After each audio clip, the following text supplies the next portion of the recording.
நேர்களே, பிரதமர் நரேந்திர மோடி எக்ஸ் தளத்தில் இந்த செய்தியை பதிவிட்டிருக்கார். இந்தியா ஒரு வரலாற்று சாதனையை படைத்திருக்கிறது. ஆதித்யா L1 இந்தியாவின் முதல் சூரிய கண்காணிப்பு செயற்கைக்கோள் வெற்றிகரமாக அதனுடைய டெஸ்டினேஷன் அதனுடைய இறுதி கட்டத்தை எட்டியிருக்கிறது. நீங்க திரையில பார்த்துட்டு இருக்கீங்க, அந்த காட்சிகளை பார்க்குறீங்க. அந்த செயற்கைக்கோளுடைய அந்த பாதையை தான் தற்போது விளக்கமாக அந்த காட்சிகளை நம்மளால பார்க்க முடிகிறது.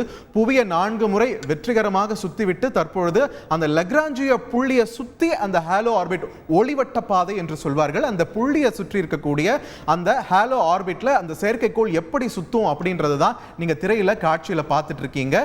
சூரியன்ல இருந்து வெகு தொலைவில் பார்த்தோம்னா, சூரியன்ல இருந்து பூமிக்கு இடையிலே 150 மில்லியன் கிலோமீட்டர் தொலைவு அப்படின்ற பட்சத்தில் அதுல 1% தான், வெறும் 1.5 மில்லியன் கிலோமீட்டர், அதாவது 15 லட்சம் கிலோமீட்டர் தொலைவில் இருக்கக்கூடிய அந்த லக்ராஞ்சிய புள்ளி, அந்த புள்ளியை சுற்றி தான் இந்த செயற்கைக்கோள் ஆதித்யா L1 செயற்கைக்கோளானது செயல்பட இருக்கிறது. நீங்கள் திரையில் பார்க்கக்கூடியது அந்த L1 புள்ளியை சுற்றி எப்படி அது செயல்பட இருக்கிறது, அதனுடைய பாதை எப்படி இருக்கிறது அப்படின்றது தான் தற்பொழுது நீங்க திரையில் பார்த்து கொண்டிருக்கிறீர்கள். செய்திகளை உடனுக்குடன் தெரிந்து கொள்ள உடனே சப்ஸ்கிரைப் பண்ணுங்க.